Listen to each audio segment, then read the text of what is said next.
Hello, everyone. Welcome to the New Left podcast on a Wednesday evening, afternoon, morning, depending on what time zone you're in or when you're watching this. My name is Andrew.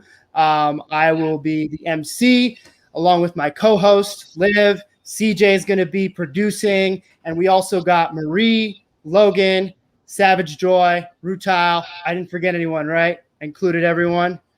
Perfect. So for today, we are going to be talking. Liv, is everything okay? Yeah, sorry. I was saying I think we have one other person who's joining us soon. So one more person soon. Novi will be joining us soon. Novi, and we have another new host as well. They said they're logging on. They just messaged us. Yes. Excellent. Cool. Thank you. Thank you for that. So we've got an exciting show coming up today. We'll be doing introductions in a second. But I wanted to just talk about first what we have coming up. We will be talking about Occupy Congress. Happy Labor Day. Employment benefits are ending. So we're going to be unpacking and talking about that, so much for our labor. And then Biden approving drilling of hundreds of acres for Gulf of Mexico. We're going to be talking about that.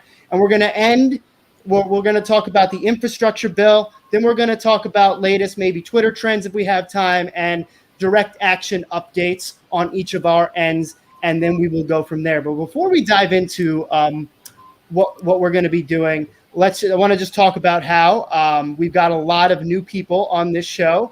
And I think it's fair that we start off by having them each introduce themselves, say a little bit about what in particular they're passionate about. Obviously, we have a lot of passion, but what are maybe one or two things that really they're passionate about? And if they want to kind of go into maybe a brief overview of maybe what radicalized them, just so that we have a good idea of kind of where we're all coming from, since we all, I think, come from different experiences and such. And it's good just to kind of talk about that as well before we kind of dive into these topics. So I'll just start out and then we'll go around the room. So I think couple things that really I'm passionate about in particular is education inequities. I've worked in education and higher ed. I've seen so much of the bullshit that goes into that. And that's definitely something I feel like that has radicalized me, because once you see a lot of things that are going on behind the scenes, there's a lot you cannot unsee, right? And so that's one thing that I'm really passionate about. Another thing that I'm passionate about is money in politics, because I think money and kind of sources, they drive a lot of the bullshit that we see as well. And so that's always something I like kind of studying and looking up on, because it's, I think, very empowering to kind of know some of that stuff, because by design, it is hard to understand. So that's my spiel. Enough of me talking. Let's go to Logan, if you want to introduce yourself, Sure. And then we can go from there, and then All right, great. Hi, my name is Logan Grendel. I wear a lot of hats. Dog guru, and also business owner, and also artist, number of things. One of my main passions currently is teaching people how to grow small space and container gardens. In my backyard in New York City, I am able basically to produce all of my own produce, all of my own vegetables. I basically, I buy fruits because I can't, I don't have fruit trees in the back. But basically from like late June until October or so, I don't really need to buy vegetables unless I'm just craving something, that I don't have in my backyard. And it's totally possible to do. And I think it's one of these steps towards reclaiming, our future. Food is the basis of everything, right? The saying is an army marches on its stomach. Not that I'm saying we're an army exactly, but what radicalized me, that's way too many things to enumerate just one. But the intersection of race, gender, and religion is basically where I live on a day-to-day basis, being a Black non-binary witch. That's enough from me. Thank you. Thank you very much. All right. We'll go to it depends on what direction you're looking at. We'll go to Marie next to me, and then we'll work our way down the screen. All right. Well, I'm Marie Fonseca. I'm a mom. I live in Miami. And I think what radicalized me was when I started learning the history of our country. Freaked me out. Can't imagine why. Yeah. And then, so I think that my number one thing that I am most geared towards would be like foreign policy stuff. And the illegal activities that we do in all these countries. In the name of freedom. That would right. That would do it. Let's liberate all those women by killing the hell out of their entire communities. Let's just hang out in this area just because, we want what's best for you. Yeah. I mean, drones liberate me all the time, right? Yeah. Cool. So we have a new guest with us. Welcome. We'll go to you in a second for introduction. So just to catch you up, we're just each introducing ourselves, saying kind of what our passions are, and maybe just a brief overview of maybe what radicalized us. We don't need to go into too much detail, but it's just a good idea for everyone to kind of get a sense of where we're coming from and kind of why we're kind of involved in these type of politics and this type of work that we do. So we'll go to Savage Joy next, then we'll go to Liv. Hey, for those who haven't heard of me, I'm Savage Joy. I've done a live stream show for over 4 years, being with organizations the whole time. And a few days ago, I just went out on my own, finally. So if you go to YouTube, Savage Joy Marie Mann, you'll see over 400 of my prior shows. But aside from that, I'm also a co-author of a shitlib parody book called The Yas Queen Chronicles with Pat Cody, who was Peter Douche, Nate Sliver, and Pat the Burner. So those are two things that I guess you could say I've accomplished.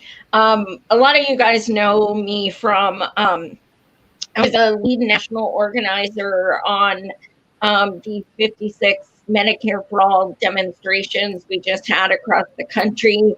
And right now, the thing we're working on is working with lawyers to file a human rights violation with the United Nations, which we will be delivering in person in New York. Coming up. So go to m4m4all.org to sign the petition, which, we'll be delivering as well. As far as what radicalized me, I know it's not the cool thing to talk about, but I am one of the millions of people who Bernard woke the hell up. And happy birthday, Bernie, even though you're infuriating the fuck out of me. But yeah, I mean, I was like, yay, Obama 2 times and, stuff like that. And I was like, oh, Dems are good. Republicans are bad. And then Bernard came out and was like, exposed so much about what was just awful.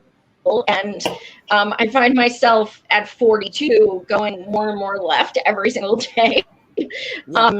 And things I'm most passionate about are primarily Medicare for all, and not just as a blind person with thousands in medical debt, but also as someone who worked in healthcare for over 10 years, who has seen just the inequities and the violence that the so-called healthcare system is.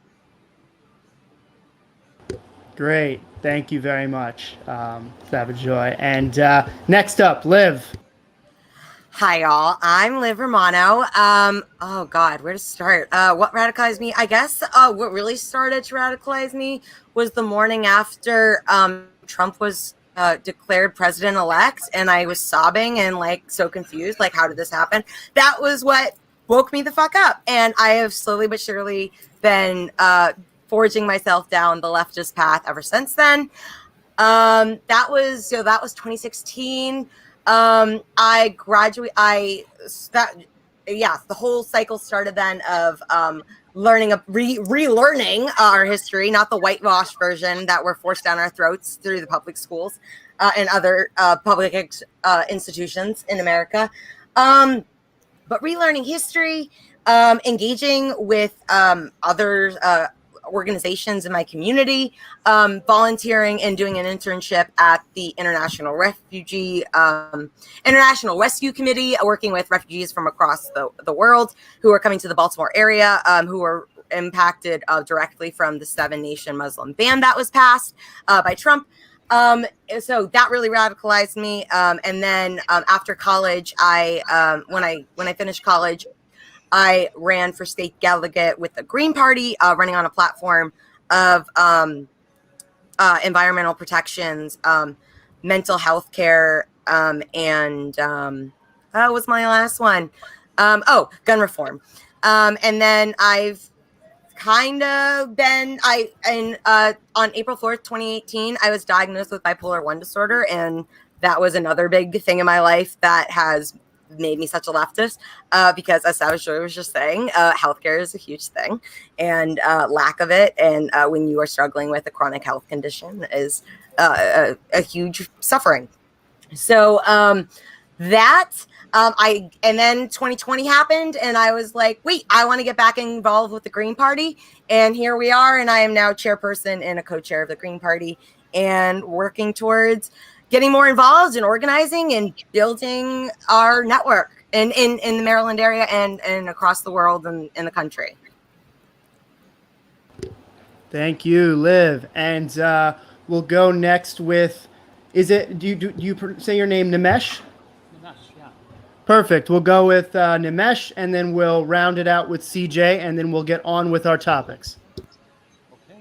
Well, like a lot of people, 2016, when Bernie ran, it opened up my eyes. I'm just like, wow, this is quite refreshing, because before Bernie, Mr. Hope and Change talked pretty vague, right? I just thought that's how we do politics in America, right? You just talk about, the bountiful grains of America in the mid. I'm like, wait a minute. And then finally, this guy just said healthcare is a human right, and we should have universal education. I thought, this is nowhere any radical ideas. It's only radical here. It's not radical anywhere else around the world. And so, in 2016, I volunteered for Bernie. And then, of course, Bernie got cheated, and I just rationalized that's just the way things are. In 2020, I won big time for Bernie. I live in Chicago, make multiple trips to Iowa in the summer heat. During the fall, I took 1 week off from work to volunteer for Bernie. I think it was in Iowa City and a couple of other towns. And then the night when they cheated Bernie again, with the so-called app, the app failed, the app crashed. We drove back home to Chicago, and I thought, this ain't gonna work. Electoral politics will not work because they own the system. And one of the people that I was writing with kept telling me the same thing even before, like a quote from Lucy Parsons, never be deceived that the rich will allow you to just vote away their wealth. And it finally hit me, bam, that it's going to take a lot more than just electoral action. It's going to take on the ground organizing, nonviolent, direct actions. That's what's going to happen. And then read the book A People's History of the United States by Howard Zinn. And boy, oh boy, did that kick me in the ass. I mean, how the hell is it? I'm 47 years old, right? Educated here, like most people. And how is it that I don't know these things? I mean, not just even a snippet. And, it's a big, thick book, but you don't got to read from beginning to end. You could just pick periods. And then I just thought, wow. So those are the things that just changed my perspective. Yeah, definitely. You know what? One more thing that changes my perspective is, I see people suffering on the ground every single day. I work as a police officer in Chicago. So, what do people call when they're in pain? Besides crime, they call the police. So I see that, and I'm just like, why are things, the way they are? Why do we criminalize, an addiction problem? Just after a while, it just didn't make sense to me. Yeah, thank you. And so we'll go with you, and then we'll round out with CJ. Yeah. I started getting worried about politics and the way everything was going when I was getting my science education. And I saw how everything was falling apart, not just at the seams, but right down the center. I learned how our ecology is breaking apart, how our biosphere is breaking apart, how it's all kind of crumbling around us. And then several years passed and those problems kept getting worse. And I got a formal education in politics to see if there's anything substantial there that could be done about it. And I learned that that's where the problems are originating, but I also learned that you have to essentially be born into wealth to have a lot of easy avenues to influence there.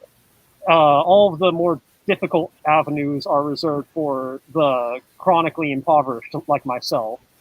And chronic poverty really backed up everything that I have been learning on an experiential level. Living in and out of vehicles over time, living with and without income. And so that combination of an extreme focus on how the biosphere collapse is a real end game problem for us that could wipe out humanity, as well as the fact that our political problems keep going unsolved and keep getting deeper the more I learn about them.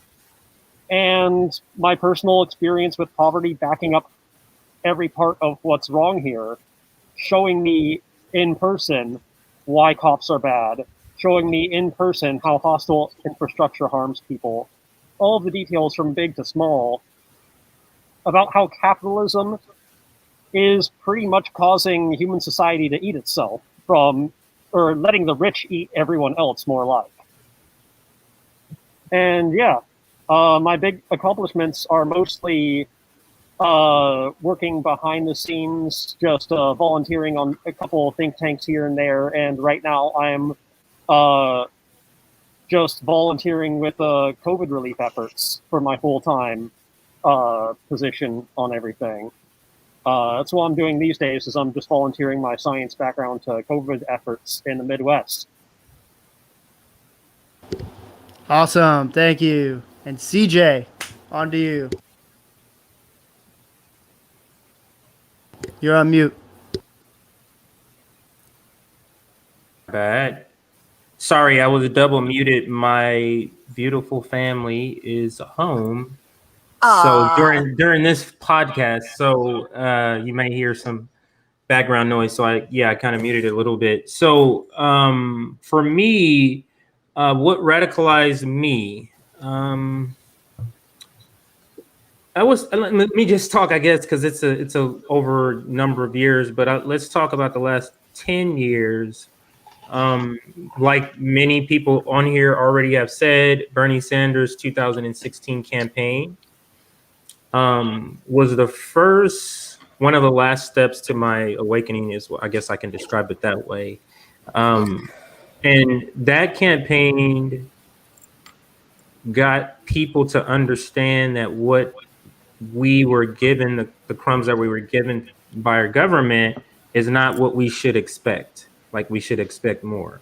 So that's what that campaign, I felt, did for me, because it didn't awaken me to the Democratic Party, because I was still for them. I was down with Bernie. So I was like, now I didn't vote for Hillary Clinton. I just couldn't do that. But at that point, I wasn't completely rid of the Democratic Party.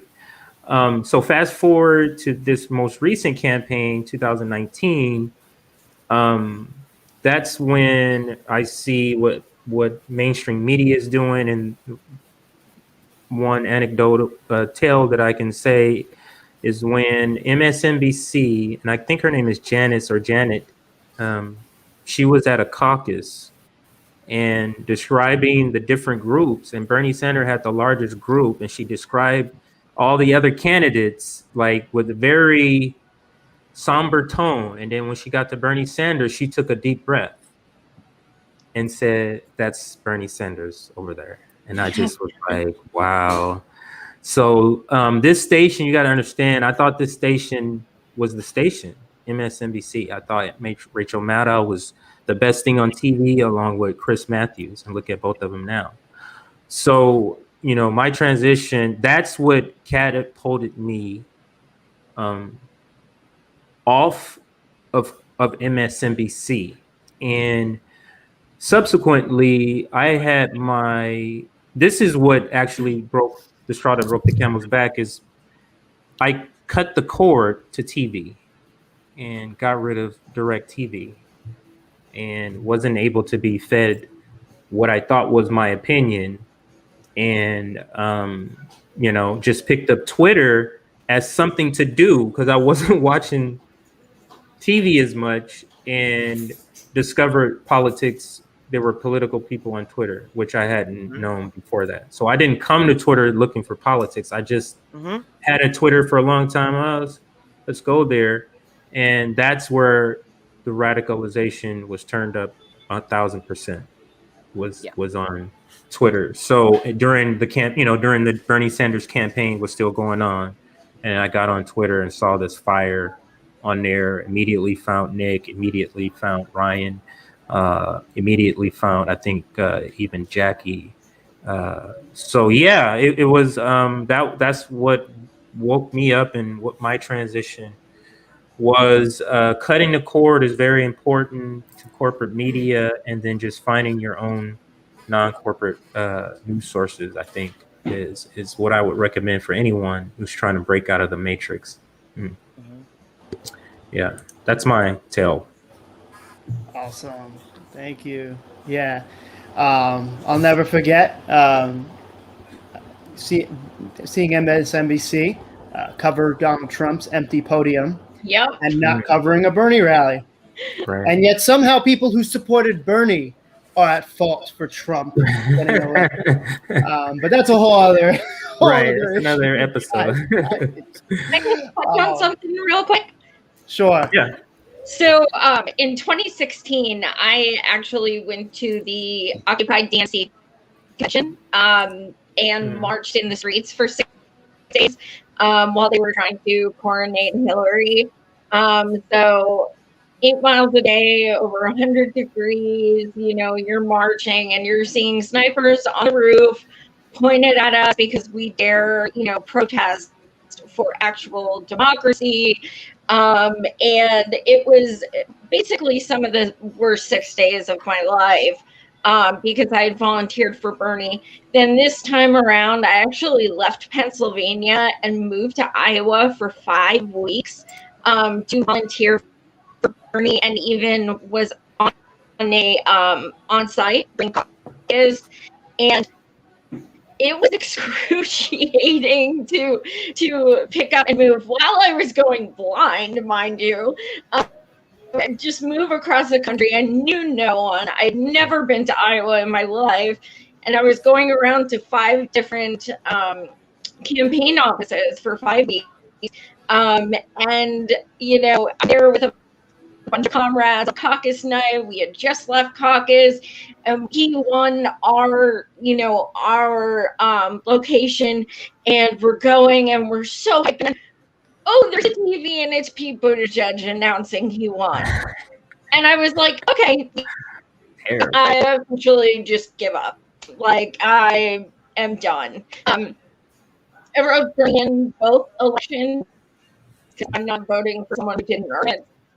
So that's what I chose to do. And yeah, that has up when you literally put your family on hold, your life on hold, and you just move somewhere. God makes you believe in something so much, and then you see just the way that people do anything to destroy what people are so passionate about.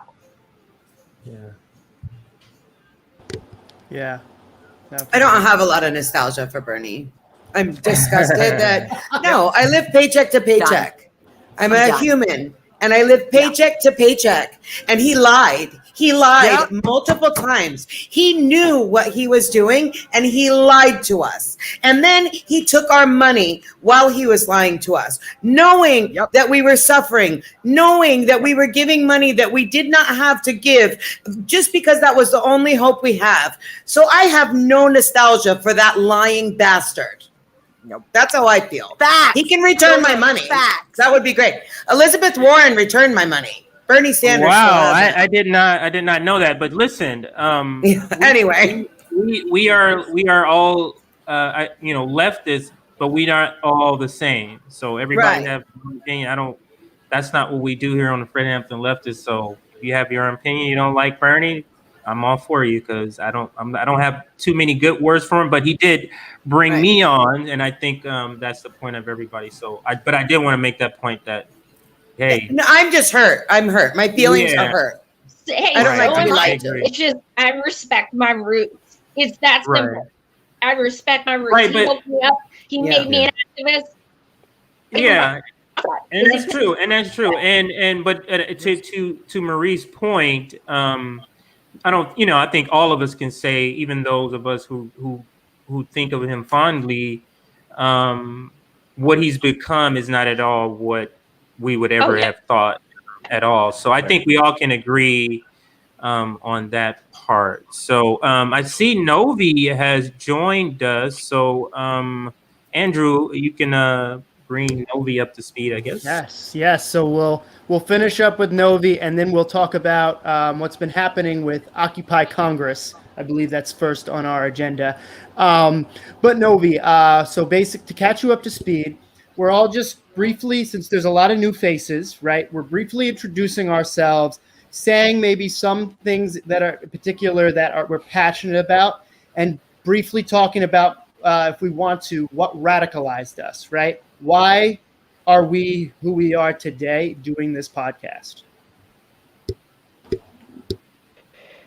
Okay, so my name is Novi, and I hail from the South, but I am very passionate about the environment, about disability rights, about abolishing prisons, abolishing the police, and climate change. Also making education widely accessible for everybody, not in the way that makes student loans sell your soul. I was first radicalized when I was very, very young. I really liked Star Trek as a kid.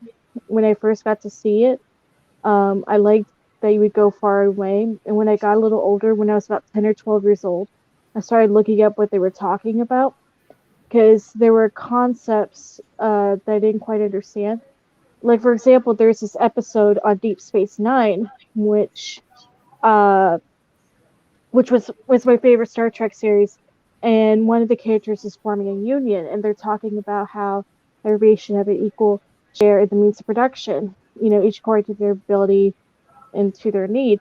And I was just like, that's really cool. Where did that come from? So from there on, I just started reading at the public library. I also found out about Bernie Sanders about that time through an article I found in the public library. It was talking about how he proposed all these policies that seemed really good, and he would add them on into his amendments. It was a Rolling Stone article, and I thought it was really interesting. However, so I've been reading and learning and talking with other people ever since I was a kid. I got to see the election process firsthand when my dad ran for local office. Though by the time it hit to 2012 and 2016, it was so frustrating because it felt like the people who were in charge weren't actually making smart decisions. Like, there were people my age who could have done it better, and I was like 16 at the time. So when I campaigned for Bernie, but what he's become has been a profound disappointment, because I thought that he was going to be, well, not perfect, but I thought he was going to show some improvement, and to have them be just like all the rest is a real bummer. But we have to move beyond politicians, because if anything that 2020 shows us is that our political system is so corrupt that we have to rely on ourselves and on mutual aid. Absolutely. Facts. Great. Facts. Good.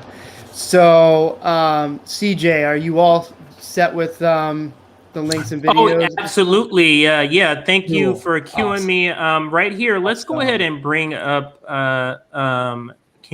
If you can introduce the topic, and I'm gonna go Absolutely. ahead and do So, this for you. as many of you know, Occupy Congress has been happening the last couple of days, and it seems to be led by the People's Party, right? So some of the key players, key leaders are Nick Brana, Jackson Hingle, Paula Jean Swearengin, right? And so over here is what we're looking at right here. And let's see, is there any way to zoom it in, right? So this is based on their website. They're talking about why they are occupying Congress, right? So as we're reading here, it's pretty short. Okay. Would you like me to read, or can you see that? I can see it. I can see it Okay. good. All right. Let me get the whole thing in the screen. There you go. Yeah. So millions across the country are facing a housing and unemployment emergency that is getting worse by the day. It is up to us to take action. Today, the People's Party membership voted to occupy Congress. Millions more could lose their homes. Millions more could lose unemployment benefits when benefits expire on Labor Day. The squad took the steps of the Capitol building to call to extend the eviction moratorium, but left when Biden offered a Band-Aid solution that has now been struck down by the Supreme Court. We've talked about this on this show, too, about all of that. They could have done more. It's not enough. We, the people have a power to affect change, and now it's saying join us to fight for good-paying jobs for all, rent forgiveness, and to demand housing for all. So that is really what brought People's Party and some other people out. And then there's actually a clip that Frank Analysis did where this was the day after. So this was the day. So this happened on, I get mixed up on the days, a few days ago, right, where they occupied the steps. And several of them, including Nick Brana, Jackson Hingle, people who are part of the People's Party, got arrested. Seeing the video and seeing how many Capitol Police came out, you'd think there was like thousands of people doing an insurrection, right? It was nowhere near that, but it looked like there were more Capitol Police than there were people standing on the steps, right?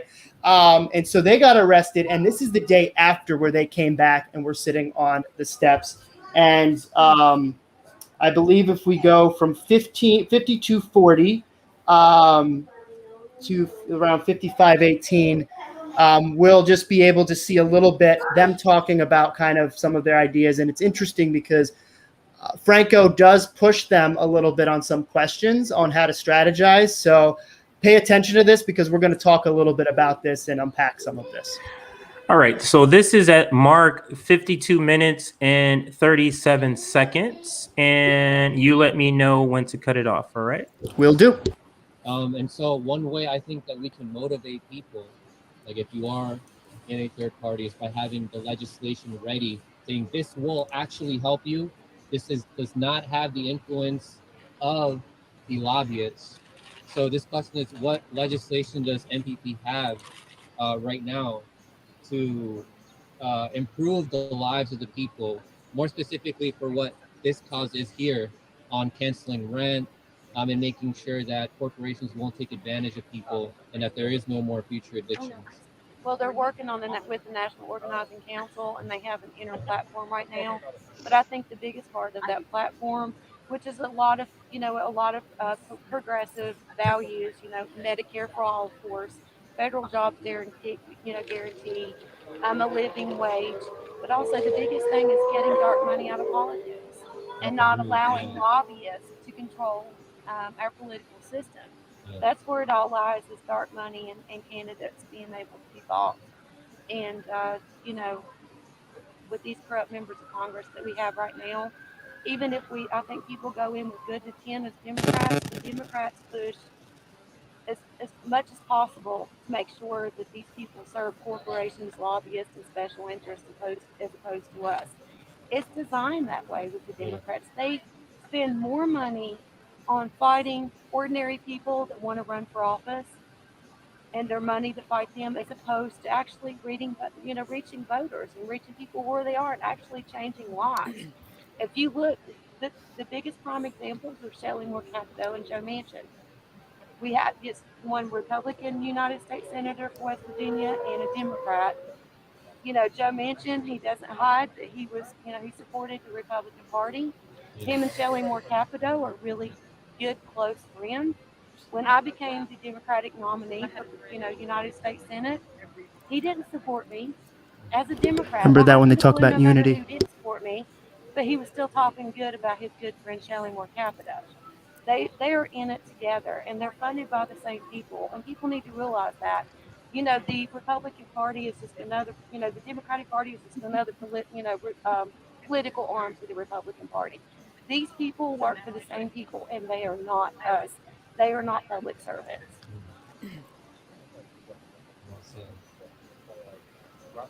So, you guys need help like crafting legislation? You can stop now.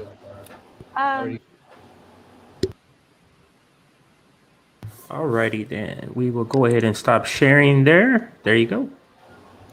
Yeah. So let's first just, because I know, as Savage Joyce mentioned at the beginning, she was a big organizer of the Medicare for All March. She continues to do organizing on that end. So just want to hear a little bit from you first. Do you feel that this is an effective use of direct action? And, obviously we're trying to be solutions based here, right? So trying to think of, is there anything that could be done differently or anything that they should look out for and try and continue to do next? So any of those things, yeah. Take it away, Savage Joy. It's I have a different kind of perspective because Paula Jean's a dear friend of mine, and she spoke at the DC Medicare for All March that I emceed, and I also was at the action at AOC's office with her and Susan Sarandon, and we all spoke there and hung out afterwards. So she is a dear friend, and I want to just also put it out there that this is someone who knows the squad personally, who literally was in a documentary with them, who has spent countless hours and hours and hours with them, dinners, sleepovers, you name it, for years. And she has watched them turn their backs. This goes way beyond. I mean, we see how disgusting they've become, but this is like, she knows them personally. She is watching this, and my heart goes out to her. But I digress. I support what they're doing. I support any direct action, really, as long as it's nonviolent. It's hard to say because there weren't a lot of people there, which kind of is a concern. But I don't know. I don't know what went into the pre-planning. Like when we do actions, we notify Congress and stuff ahead of time and say we're willing to meet with you. If you want to meet us while we come to DC, let's do it. Let's talk. Here's our demand. I don't know that was done. Okay. Thank you very much. Let's take it to Logan. Do you have any thoughts on this matter? A myriad of thoughts. My latest idea is, so a lot of people talk about how the left is not united, and I always counter that with the right is not united either. The thing that they do is they just stay out of each other's way, right? So like, I'm not going to denigrate anything that anyone is doing. Anything that you feel called to do, you should do, right? If you're organizing, however you're organizing, whatever direct action you want to take, you should do it. So I will be very measured in my my critique of this, and just say that they don't care. And that is evidenced by the fact that they had, as you know, as you said, they had an array of troops there, right? Way more troops than they had when there were actually people trying to storm the gates. And that is because we are a threat to them, right? And the right is not. That's because the right is this country, right? This is a deeply right-wing country. It has always been, right? And we have this idea that like we're trying to change it and fix it. It's like, no, we just have to lean into the fact that we're trying to take it. And that's fine because there's more of us than there are of them. But this kind of action where we are in essence asking, unless we are trying to basically get, make a big stink and like, get all the news there, get like a bunch of publicity and let people know what we're doing. It doesn't seem to me to be like the most effective way to do. But like I said, I'm totally for them doing it because everything. We need an all hands on deck, all actions, all movement strategy right now. So yeah, not the best, but like they should go for it. Cool. Yeah. Greetings, Savvy Sabs. A FHL member here. Yeah. So would anyone else like to add anything to kind of their thoughts? Yes, Marie. I would. So one thing I would like to say is that there are two people who I gave political donations to that I don't regret. And that is Mike Gravel and Paula Jean. Paula Jean, to me, really stood like her ground, but she didn't fall in line and go. She never campaigned for Biden and none of that. All those other people sold out and did it. Paula Jean meant what she said. She was really fighting for those things, and that matters to me. So I have a lot of respect for that. The other thing that is very important about what they're doing is that for even if it's just one person sitting out there, the reality is, do you know the billions of dollars the Democratic Party spends to get people to register to vote with them? Like, you can't go anywhere without some get up the vote campaign. So when you have somebody that is supposed to be Democrat, because if you're not a right winger, you're supposed to be a Democrat, right? So all of a sudden you have somebody that is supposed to be in that camp that's actually showing, no, you don't have to be in that camp. Even if they just change one voter's mind to get away from that cult, it's a win. So I think what they're doing is great, and I hope it grows. But Paula Jean's also going to be speaking next week at the End the Damn Wars rally. In the DC one? Correct. Yeah. Great. Yeah, no, I definitely resonate with that. I mean, I think it's, even though the showing wasn't great, it was still a start, and you're continuing to grow your movement. And so just getting out there really, I think, is powerful. And of course, if I was somebody who was in Congress, I could be like, that was a small group, but we'll see, it might grow, so it gets some people thinking a little bit. So I think that's definitely something. If it wasn't a threat, the reality is, if it wasn't a threat, because it was only a couple people, if it was not a threat to them, it would have been all over the media. Like, look at these clowns. They can't even get an audience. There was no cameras. It was hidden. There was cops. There was all kinds of stuff. It's a threat. That's a great point. Yeah. So yeah, what we'll do is I want to talk about, and if for those of you who didn't get to speak, sorry, Logan, were you raising your hand or okay, just making sure.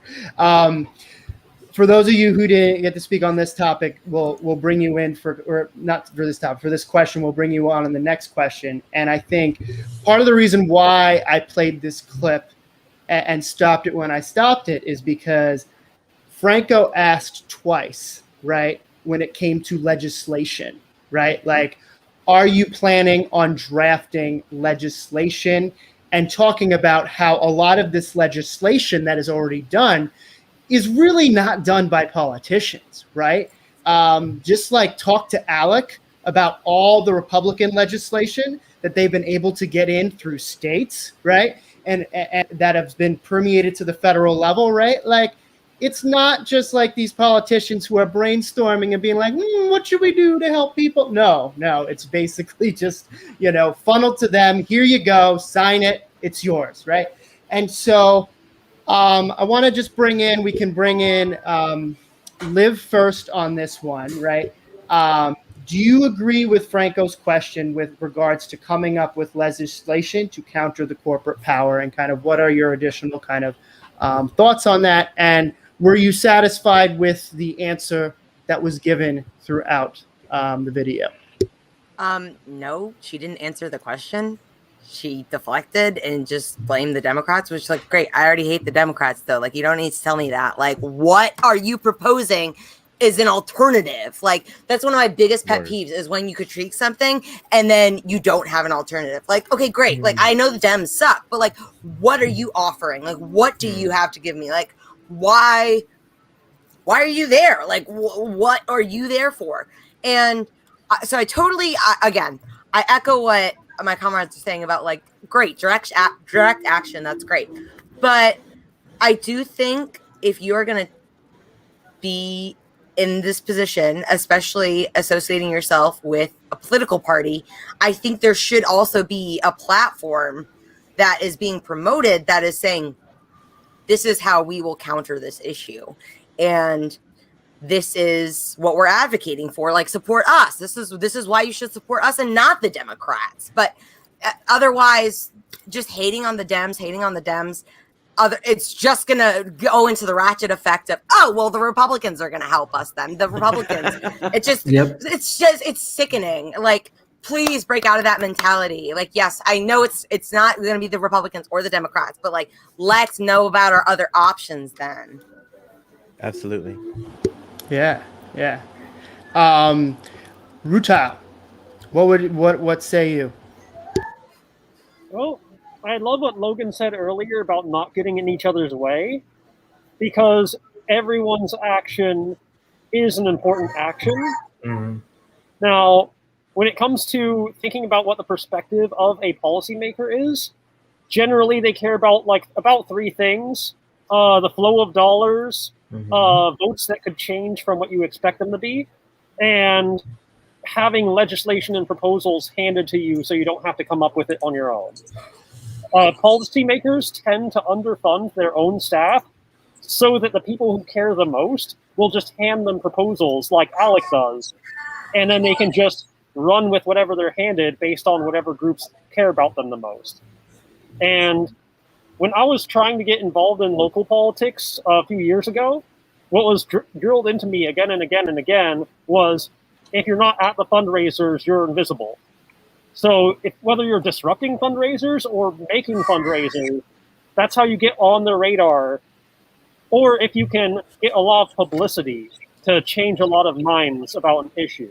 Like, Joe Manchin thinks that he's safe voting against every single type of progressive policy because his current analysts say all of your voters are moderates who will get scared if you try to veer away from the Republican path. If you show up to a Joe Manchin's fundraisers, that might scare away his funders, even if he doesn't like a word you have to say. That's an amazing idea. Yeah, I really Yes, like that. That's that something is. I had not thought about. Love it. And I want to just kind of make clear too, like, we are doing this as allies, right? Like, we obviously want the best to happen. So one thing I always get so tired of is when supposedly leftist people on Twitter kind of say, look what this group is doing. That's stupid. That's not, like, no, that's not what we're trying to do. We're really just trying to kind of unpack and be solution oriented. So that's just for anyone from the People's Party that's watching. That's really what all our intention is, to do that. So, Totally. all right. So yeah, I don't know if Novi, if there's anything you want to add, and then we'll round out with CJ, and then we can be on to the next topic. I think that's everybody that went, right? Yeah. Okay, so part of me is like, yay, direct action, that's really good. And Rutel makes an excellent point about the fundraisers. We have to be there disrupting them, or have to be there making them. At the same time, we also have to be at their offices in person, bugging them constantly. Bug them like it's your landlord and you need to get a water pipe fixed. You have to bug them. Otherwise, it's never going to get done. It's just not. Because it has to stay on top of the radar. And I do feel that that was one of the weak points of the group that might be better addressed in the future is that you need to talk about legislation. Legislation that, is across the country saying, hey, there's this legislation in Texas, there's this legislation in such and such state that we support because it can make a demonstrable difference. And while as an anarcho-syndicalist, I don't really believe in national politics, at the same time, they aren't necessarily evil at this point. So to some degree, we have to play or undermine the game. Mm-hmm. Awesome. Can I Great. just chime in real quick about the Sure. fundraisers? Everyone who does fundraisers, it's a badass idea, but I've tried doing it, and 99% of the time you don't get in. So you definitely want to have a backup plan to then protest outside of the fundraiser. That's a great point. Great point. Yeah. Mhm. CJ, feel free to do any last thoughts, and if not, we can move on to the next topic. Yeah, I mean, all of you kind of covered all the major points about Occupy Congress. I'm for any direct action all the time. So, and I forget, I think it was Logan who said, stay in your lane. Like, I'm going to use an analogy. We're a military country, so they can understand this. I see the left as the United States military, and you have people fighting different fronts. You have the Navy, you have the Air Force coming from the air, you have the Army on. So they're all fighting the same fight. They're not on the same mission. They all have the same end goal. So I think the left has to start looking at it that way and not so-called infighting, so-called name calling. Just, yes, I wouldn't do it that way. I wouldn't do that. Go ahead. Stay. You have your heart and your mind is in the right place. How you're doing it is not important. So do that, and I'm doing my thing. We're all attacking the same system on different sides, and that's how we have to kind of look at it. We don't all have to come together and do it. We can all attack it different ways. Right. Yeah. When they were sitting on the steps of Congress, I was home watching them sometimes on my phone as I was making my dinner. Right. So definitely really appreciate what they were doing and what they continue to try and do. Yeah. Right. All right. So this, I think, this meshes well for our next topic, which is talking about Labor Day, a day that we all got off to celebrate our. Just kidding. Nope, that doesn't happen.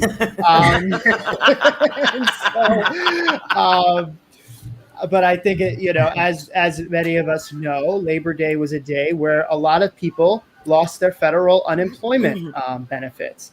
And so we definitely have a couple quick rundown video on that. Yes, I am. And so It's just to let you popping know, up right CJ, now. it's an article, and then there should be a video in that article. Hopefully the video loads. If not, it's no big deal.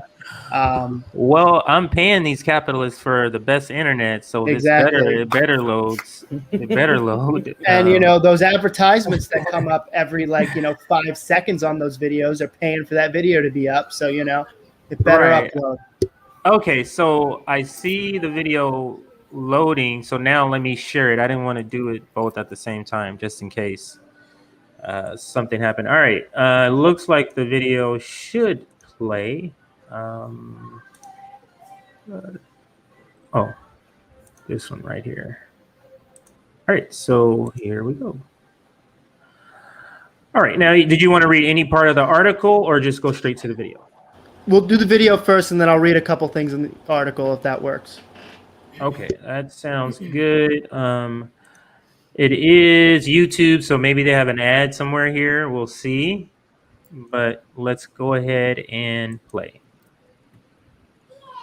More than 9 million Americans are set to lose their unemployment benefits, and millions more will see their weekly incomes plummet as the host of federal pandemic jobless aid programs expire next week.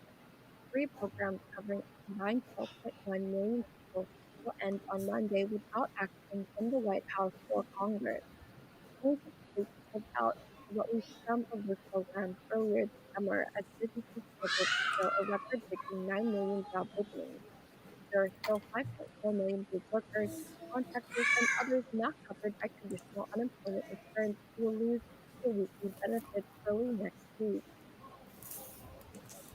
Okay. There you go. Yeah, volume wasn't the best. If you could, CJ, if you could just bring up the article, I'm just going to read a couple of things from Oh, it. my bad. Yeah, I forgot That's you were fine. gonna do that. Yeah, my bad about that. Okay, so let's bring that article Yeah, back sorry about the up. volume. I kind of heard most of it, but yeah, it was kind of. But you know what? On that same video, I bet you if it was an ad, the ad volume always jumps up for you to hear it very clearly. You can hear ad volume very clearly. Have anybody else noticed that? Like the commercial volume just jumps. It was actually a part of the Telecommunications Act of 1994. They couldn't raise the volume up above a certain point, but they could put sound on all the frequencies to make it more full and make it appear louder. That's what they're doing because I'm like, wow, the volume is jumped up. But okay, so here is the article. You know what section we're looking for? You want to just start from the top here? Yeah, it's just Okay, the top. I here we mean, really, the first few paragraphs really kind of give you the whole overarching of what's going on here. Yeah, so more than 9 million Americans are set to lose their unemployment benefits, and millions more will see their weekly incomes plummet as a host of federal pandemic jobless aid programs expire next week. 3 programs covering a combined 12.1 million people will end on Monday without action from the White House or Congress. 26 states pulled out of at least some of these programs earlier this summer as businesses struggled to fill a record-breaking 9 million job openings. Guess which was one of the states that did that? Louisiana, who also had a hurricane and had a lot of people displaced from that, right? It all intersects. But there are still 5.4 million gig workers, contractors, and others not covered by traditional unemployment insurance who will lose their weekly benefits early next week. Another 3.9 million Americans receiving extended aid will see these payments disappear on Monday as well, right? And a separate 3.9 million Americans will no longer receive a 300 million weekly supplement to other job aid programs, leaving them with substantially less money. So basically, bare bones, just to understand, obviously, right? We got the federal government, we got the state government. Federal government provides its own benefits, right? The state government does its own thing. So people were getting double benefits, some from the federal government, from the state. The federal government decided to pull out, so did 27 other states previously, right? And so that leaves a significant portion of people without any benefits who are unemployed, right? So I think it's fair to just hear from some people. I guess my first question is there anyone who either is unemployed now or was unemployed and receiving benefits and want to just talk about from their experience what the process was with that? Yeah, let me take that one there because I have a lot to say about this one. So yeah, I applied. I don't know the month, but let's say I applied in September, and it probably took 5 months. And the thing is, you call in, they don't have enough people. It's literally the number you call for millions of people in California to call was open from 8 to 12. Yeah. Oh my God. And then they said they made this big announcement on TV. Oh, California is adding a bunch of new workers. There were contractors, guess what, who could not do anything but answer the call and say, call the other number. So it was just this perpetual state. So in California, there was lots of people literally calling every day, not able to get in, calling every single day, not able to get in. And then once getting in, and then don't let anything be wrong on the application or a mistake or anything like that. It's just everything was going slow. And it's like 5 months, just imagine if I didn't have savings, 5 months to go by. How can somebody live for 5 months with no money? You get what I'm saying? Like 5 months go by and they're not batting an eye about caring about anything. Just the money is just sitting there. So yeah, it took 5 months, and then yeah. So that's my story. And then when they extended it again, and they said you can requalify, they sent me the letter. Oh, you can requalify, and that never happened. So I just gave up and said, you know what, I'll create my own business. That's what I did, and did my own thing. So so I guess that's it. That's my story. Yeah. Yeah. Who would like to go next? So we got Logan. That was a hand this time, right? Cool. We'll go to Logan, Rutal, Novi. So this is, and I don't want this to sound, it's dark. Like, it's going to sound how it sounds. Like, I can't help it, right? They don't give a shit about us. And they don't. It's manifestly obvious. The only reason that they are pushing now, we're going to get into the COVID vaccine for a second, but just hold on. The reason that the COVID vaccine is not like some weird nonsense is because they want something that will make us not die. But they're not talking about the other things that could happen to us from long COVID, et cetera, because they don't actually care about our health. They just want us in the salt mines continuing to produce for them, right? So the 630 or 40,000 people who have left us, many of whom were in the workforce, right? They don't care about those people. There's an acceptable risk for them of how many of the civilians they can lose, right? So the unemployment thing expiring is because they're like, okay, look, we gave you a vaccine that will keep you from dying. That's all we're going to do for you, period. So from here on in, you're on your own. And so I think that like it's the cruelest thing that they could have done. And I mean, it's, cruel irony that it was done on Labor Day, the fake Labor Day, whatever, but like Labor Day nonetheless, right? So it should just underline the fact that we are indeed on our own, but we do have the tools we need to basically remake this whole thing. And we have to do it right now because the choices are either socialism or fascism, right? And the machinery of this country is already set up for one of them, and it ain't socialism. It's true. We got a new addition. Robert just joined us. Just wanted to make sure you knew that, Hi, Andrew. Nice to see you, Robert. So let's see here. I think we had Rutal going next and Novi. Is that how? Okay. Take it away. First off, I wholly agree with what you just said there, Logan.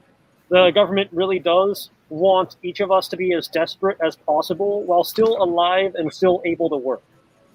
They want everyone to be fully ably-bodied, fully workers, nothing else, no quarter given.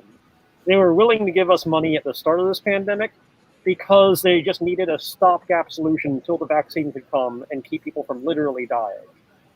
I had tried to get unemployment earlier during this whole debacle. They gave it to me pretty easily at first, at the very start of COVID, but then they had some identity checks, some security checks, some further checks, a system update, and then I was left just holding my own pair of breeches for about 5 months before they said, and I had moved states by that point, when they said, okay, we figured out our updates, you should start seeing your money if you've been doing your weekly begging every single week this whole entire time. A whole entire process where you have to verify your income, verify who you've applied work for.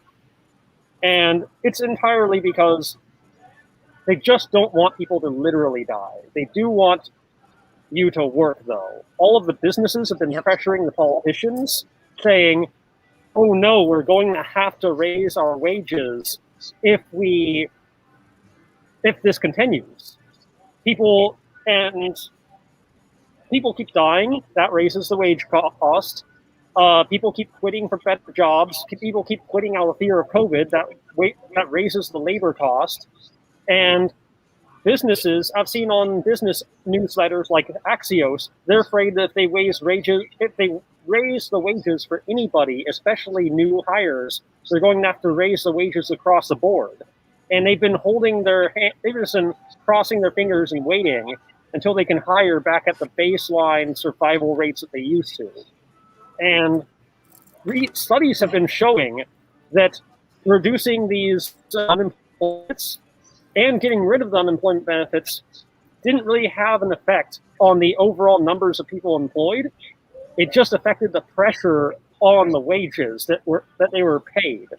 And so that's where the business pressure has been coming from to the politicians of, you better not keep paying people more than the bare minimum to barely survive. My wages are going to have to go at all anything above minimum wage. Yeah, and that's sort of, I think, an argument oftentimes people use for UBI, kind of in the inverse, where it's like, where people say, oh, if you just give them money, they're not going to work. But it's like, well, actually, with that study that you just kind of showed, it kind of talks about that. Okay, Novi, up next. Okay, so I was in a weird situation. For most of my education since I turned 18, I was working for the university in a work-study program. And then I worked as a graduate assistant in graduate school, which technically you don't get an employment insurance from this. So during the summers and as second jobs, because I wasn't given enough to go to school,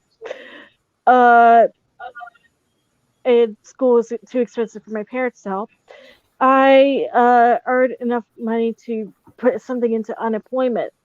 Unfortunately, they would not. I started to kind of work that I was supposed to get the money, and then they went on a background check on me and saw that I had applied for disability due to me getting really sick a couple years back. And I was used that and other factors, like me working for the university.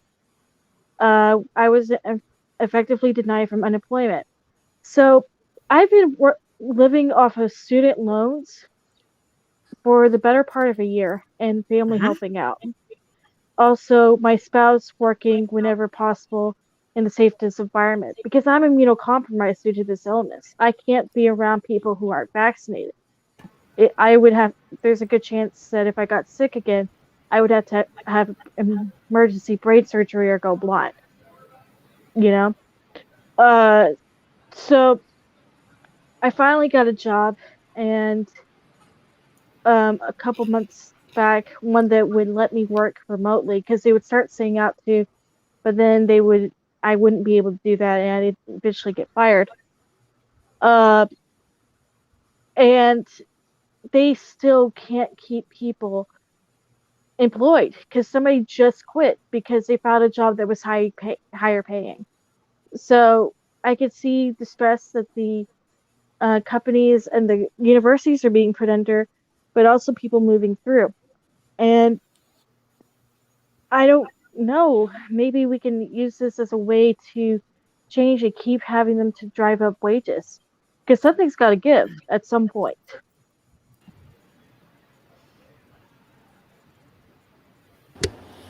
Thank you, Novi. And so it's interesting how we sort of naturally went into. So anyone else want to talk about unemployment benefits before we move on? Savage Joy, take it away. Savage Joy, okay.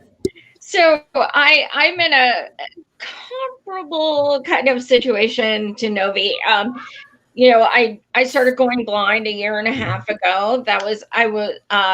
I lost my job. I'm in Pennsylvania due to losing my sight, and it was 100% legal. I was a contractor, so I'll just get that out. It was totally legal. They had no requirements to get me, any kind of blind accessibility equipment whatsoever. So I applied for unemployment. I was on it for, I want to say, like a month.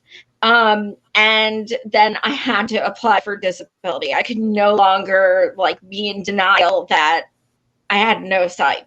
So I applied for that. That took 19 months. And I just got my first check last month. Now, they did not award me any back pay. So if it wasn't for my husband who works full time, I don't even know, like, I can't even fathom what situation I'd be in. So I get the whole, like, not having any income for, a few months. It was 19 months for me. And yeah, I mean, unemployment, as soon as they saw I applied for disability, it just stopped. And I was like, I kind of like understand in a way, because no, I'm not looking for a job because like I can't see. So I get it. But at the same time, like, I took out my entire 401k. I'm 42 years old. I've been saving it for over 20 years. And stuff like that. So people, millions of people are going through this shit. And I 100% agree with Logan. You nailed it. But I am going to take it a step further and say, I believe that some people, but I've gotten to the point where I also believe that we are witnessing eugenics of the poor. And there are people who really consider poor people, people of color, disabled people, just completely expendable.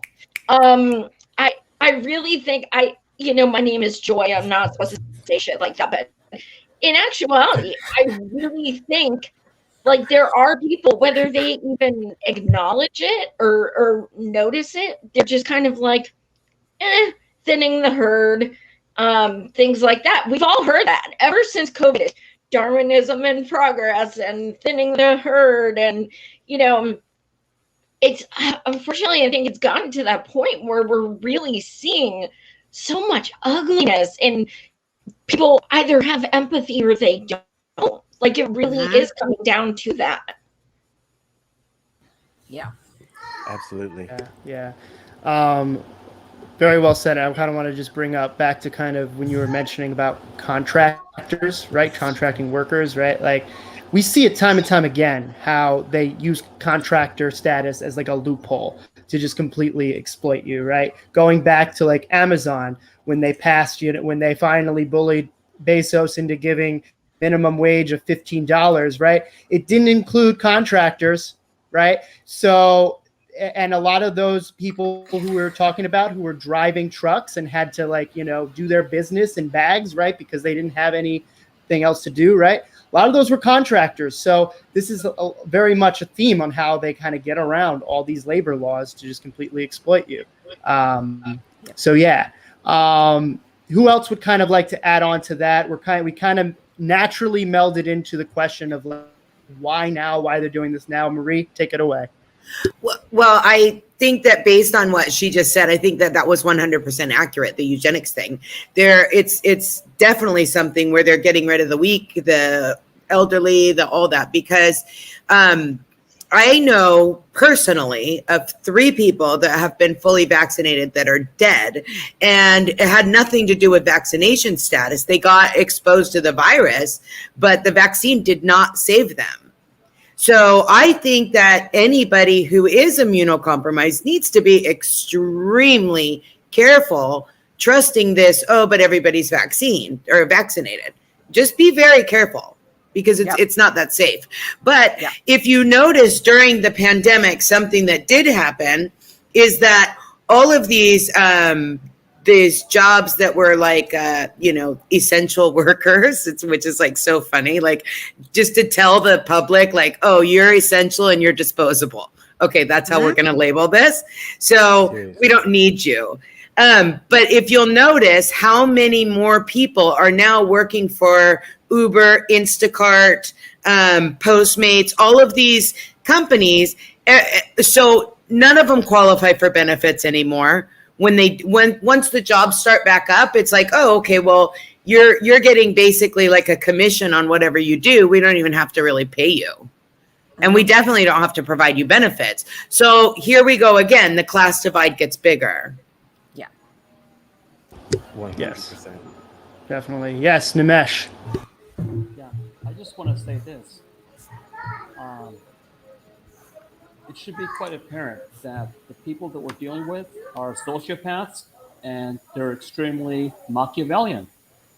So when are we going to use the same tactics? Now, let's get this out of the way. Our number one tactic should be nonviolent direct action. However, when are we going to be cunning? When are we going to be Machiavellian? When are we going to use their own tricks against them? Yes. I mean, if you look back in the 1920s and 30s, right? The people that were on the ground, the organizers, they didn't play nice, but at the same time, their lives were at risk. And today, we just play too nice. I mean, here's one example. Every city, right, has a commercial core, like whatever they call it, the downtown district, tourist district, entertainment district. Take your demonstrations, take your agitation there. Hurt them where it hurts. Now, don't do anything wrong. Don't do anything illegal. Just your presence, guess what? Gets attention, and it makes the people that are spending their money nervous, and they're not going to come around. Sorry, you got to hurt them where they hurt you. That's when they start listening. That's when they start listening. We have to do that. We have to fucking do that. I mean, something like, you know what? Let's get creative. For example, the October 15 general strike. All right, cool. Also, why not just tell people there can also be a general work slowdown? Mm-hmm. See, that's smart. That's cunning. You're not risking your paycheck. You're not risking your. We have to be creative, just like them. I mean, here's an example from the right wing. They demolished public education. How? Oh, charter schools, school choice, freedom for parents. It's your opportunity. See, perfect example. Look what they did. They undermined public education, undermined teachers' unions, and you trick people by doing it. So we got to use those same tactics. Yeah, yeah. Here in Massachusetts in 2016, people voted pretty significantly, despite all the dark money that went into it to severely limit the amount of additional charter schools that we had, which I think did a great service to our public education. I'm not saying public education is by any means perfect in Massachusetts, but it really, I think, did do a good in terms of slowing down the momentum, at least in Massachusetts, which trickled out. And thanks, Betsy DeVos, I guess in that way. Robert, go for it. Thank you so much. I really appreciate it. And I just, first things first, Brother Nimesh, I definitely agree with everything that you said, especially with nonviolent direct action. And one thing that we have to do, I feel, if I may add on to that, is retake what nonviolence means. Because whenever we hear nonviolence depicted in the media, they always take it as being a pushover. Nonviolence, this is like, if I may give an example, nonviolence is controlled restraint.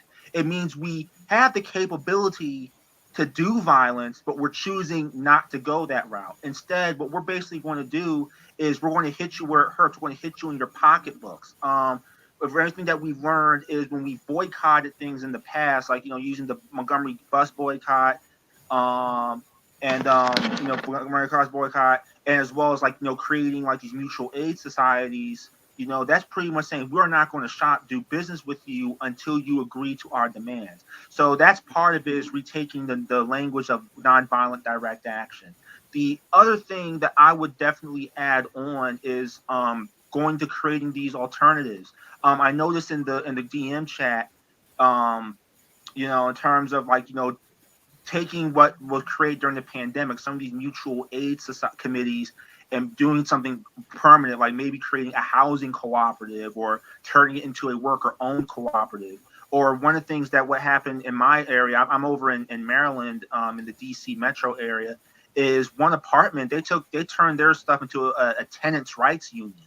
And they were able to win a lot of accommodations over from their landlords. So I think that's the only things we got to do, is creating this alternatives, is taking what was created during the pandemic and making it more permanent. So that's just my That's what I just wanted to add on to what Brother Nimesh said. Mm-hmm. I just wanted to remind you, Andrew, we got about 7-8 minutes before the cutoff because we got another live stream. Somebody else, not us, but somebody else is coming up. Okay. Okay. Just Cool. just to plug one thing in, okay? Everybody check out the Albert Einstein Institute.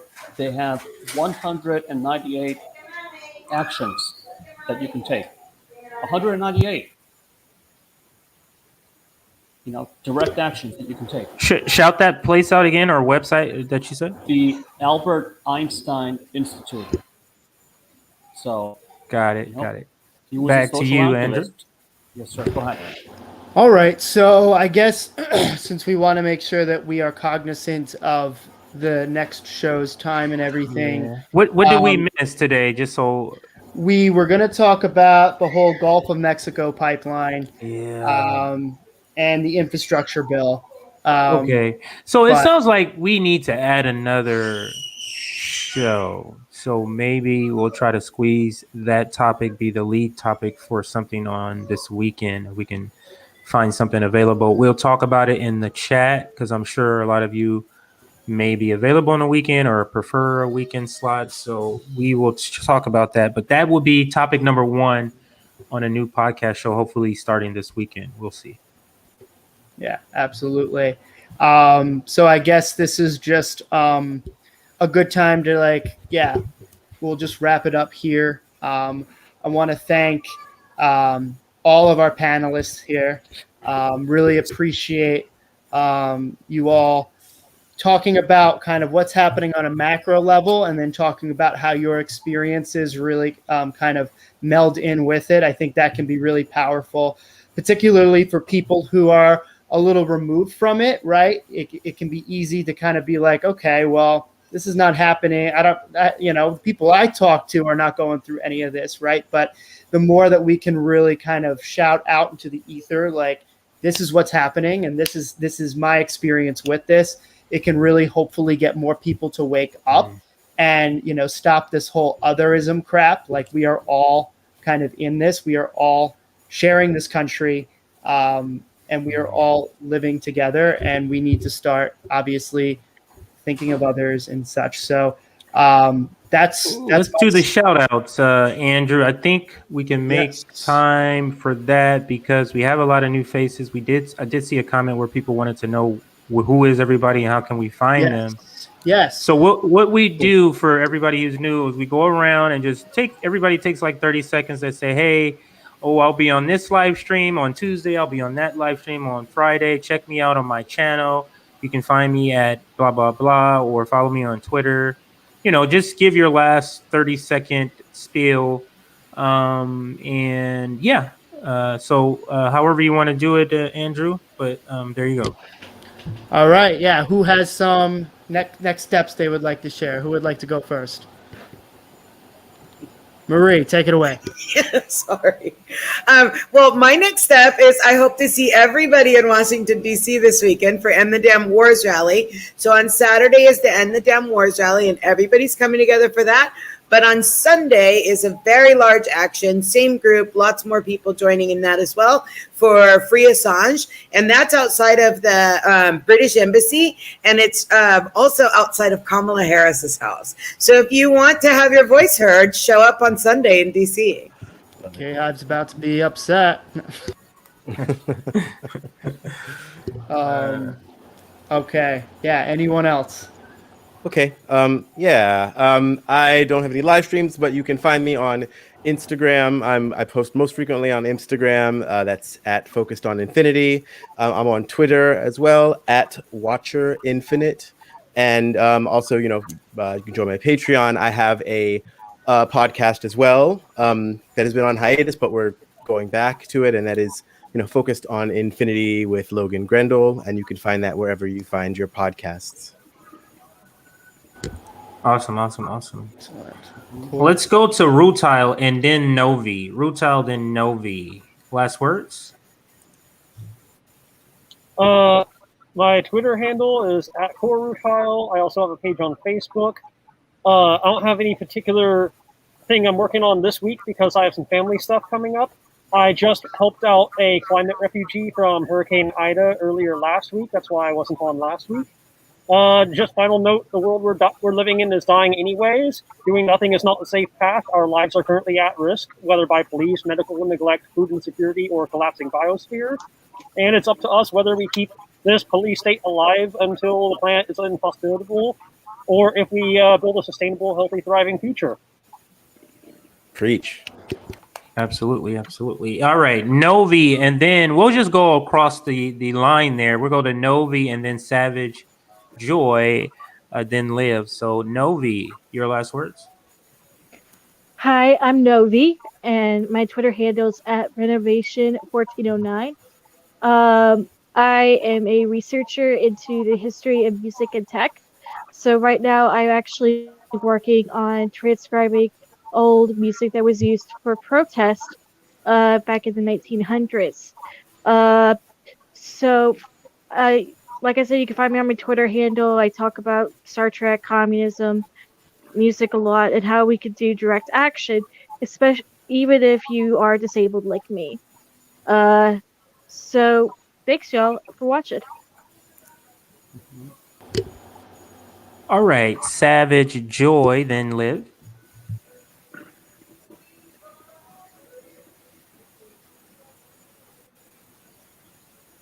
Always You're glad muted, I to think. meet new people. Joy, can you start over? You were muted. We just unmuted you. You were muted. If you could start over, please. Sorry. I was saying the most profound shit you ever heard. No, I was just saying thank you for having me. I appreciate it. It was really a productive conversation, and I'm glad to meet new people. You guys can find me at Savage Joy Marie 1 on Twitter. You can find my show. I have over 4 years of episodes on YouTube. Savage Joy Marie Man, and you can buy my shitlib parody book at savageandpat.com. Awesome. Saw the book and thought it looks funny, very funny. All right, Liv. Uh-oh, I think Liv was muted. So Liv, you can start over also. I Got it. unmuted you. Sorry.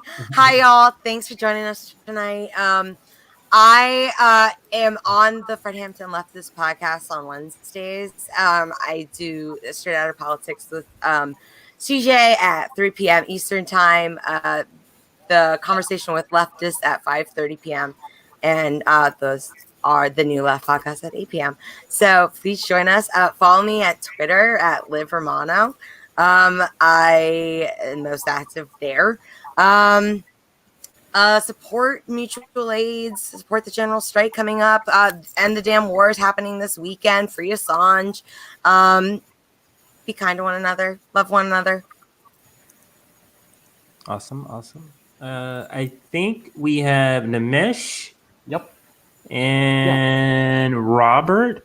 And then the last two is Andrew and I. Okay, so Nimesh and then Robert. Yeah, I just want to tell everybody who's watching the live stream, as well as people who will watch it afterwards, whatever you do something. I don't care what it is, do something. You learn by doing, and you gain experience by experiencing. An old-time organizer told me that. This dude's 82 years old, and he knows his stuff. So when I asked him, where do I go? What do I do? He just said, do something. You learn by doing, and you gain experience by experiencing. And know this, that change comes from the bottom up. Never has happened from up top. It comes from bottom up. And at a certain point, what happens is the momentum breaks, the dam breaks, and every day that you're at it, you're putting in the good fight. So keep doing it. Awesome. And Robert, I did say Robert. Yeah, Robert, you're up next. Yep. Y'all can hear me, right? Yes. Okay, great, perfect. Well, first things first, I just want to say I'm thankful for meeting you all. I'm definitely looking forward to working with you all. To follow me, to keep in contact, follow me on Twitter. My Twitter handle is @95star, and my Instagram is thatguyrob26. That does make me wonder about who's that guy Rob 1 through 25, but yeah, but so just follow me there. I do Not as post. cool. Yeah, so I do post a lot about activism, actions, how to be, basically I am a published poet. I performed poetry, and I'm going to try my best to be at the End of Damn Wars rally on Saturday because I literally live 15 minutes away from DC. Hopefully I can see Comrade Marie Fonseca there. But I'm definitely looking forward to working with you all. So peace and blessings. And as Brother Namesh said, let's get to work. So Absolutely. I'll toss it to me, and then the host, I'll let you end it, Andrew. So what's happening next for me and Fred Hampton Left is, of course, General Strike Summit. That's something I'm going to be pushing out hard the next several weeks. And it's just a 3-day live stream event with people, panel discussions. We're talking like 10, 12 hours each day. So 3-day event, Friday 10 to 12. I'm sorry, 10 to 10 maybe. Saturday 10 to 10. Sunday 10 to 10. And it's just, each hour we're having different activists come on, talk about how do you build mutual aid. If we want to do a general strike, how do we approach it in this state versus that state? How do you survive economically during a general strike? How do I feed my family? These are concerns that people who are on the fence have. And for those of us who are already passionate and ready to go on general strike like yesterday, we have to understand that we don't have enough numbers to affect change like we want. And we need to convince more people that are on the fence, people that are reticent, because we don't have, or no one has answered the questions that everybody has, like, how do I survive a general strike economically? How do I keep food on the table? What is a mutual aid? Who's in my area? How can I form a mutual aid structure in my area or community? So all these things we need to answer before we even think about planning a general strike, because we have to get people on board first. So that's my, what's happening. We will be announcing the date of the General Strike Summit soon. We just want to get some media ready for it. So that's what I have. And back to you, Andrew.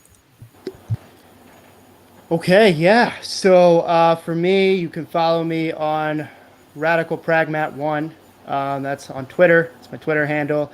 Currently working with, or helping out, I should say. I'm more on the sidelines, but I'm doing what I can. For the March for Medicare for All people in Massachusetts, we're trying to figure out ways to pressure politicians to really kind of work, because we have a state bill in Massachusetts for that. And so that's kind of what I'm doing mostly. And that's that. Oh, and I'm on this show every week, Wednesday, New Left, on FHL and the Populist Voice Independent Network.